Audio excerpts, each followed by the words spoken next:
Hi friends, welcome back to our channel. ఈరోజు చామగడ్డ curry ఎలా చేయాలో చూపిస్తానండి. దీనే చామగడ్డ పులుసు అని కూడా అంటారు.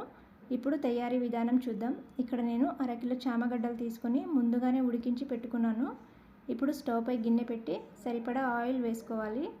ఆయిల్ వేడైన తర్వాత ఆవాలు, జీలకర్ర, శనగపప్పు, 4 ఎండుమిర్చి వేసి ఫ్రై చేసుకోవాలి. ఇవి కాస్త ఫ్రై అయిన తర్వాత ముందుగానే కచ్చాపచ్చగా మిక్సీ పట్టుకున్న ఉల్లిపాయ పేస్ట్ వేసి ఫ్రై చేసుకోవాలి. ఇది స్లో ఫ్లేమ్లోనే పచ్చివాసన పోయి మంచి కలర్ వచ్చే వరకు ఫ్రై చేసుకోవాలండి. ఇప్పుడు ఒక చెంచా అల్లం పేస్ట్, పసుపు వేసి ఫ్రై చేసుకోవాలి.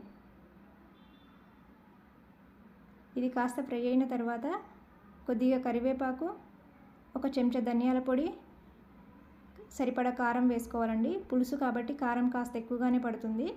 మీరు తినేదాన్ని బట్టి కారం వేసుకోండి. ఇప్పుడు ముందుగా ఉడికించి పెట్టుకున్న చామగడ్డలు వేసుకొని కలుపుకోవాలి.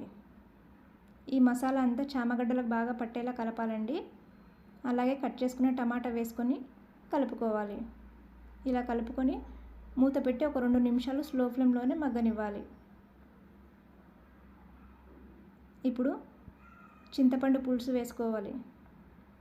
అలాగే సరిపడా వాటర్ వేసుకొని కలుపుకోవాలి. ఇక్కడ నేను తీసుకున్న పులుపుకి వేసుకున్న వాటర్కి కరెక్ట్గా సరిపోయిందండి. ఒకవేళ మీకు పులుపు కాస్త ఎక్కువగా అనిపిస్తే ఇక్కడే కొన్ని వాటర్ కలుపుకోవాలి. అలాగే ఒక చెంచా గరం మసాలా, రుచికి సరిపడా ఉప్పు వేసుకొని ఒకసారి కలుపుకొని మూత పెట్టి బాగా ఉడకనివ్వాలి.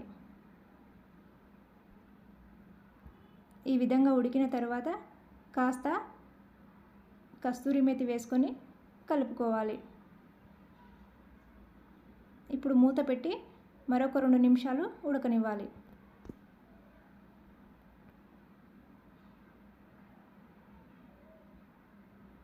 ఈ విధంగా ఉడికితే సరిపోతుందండి. ఇప్పుడు స్టవ్ ఆఫ్ చేసుకొని ఇలా రెడీ అయిన కర్రీని వేరొక గిన్నెలోకి తీసుకోవాలి. అంతే అండి, ఎంతో టేస్టీగా ఉండే చామగడ్డ పులుసు రెడీ అయింది. ఇది అన్నంలోకి చాలా బాగుంటుంది. ఒక్కసారి ట్రై చేయండి.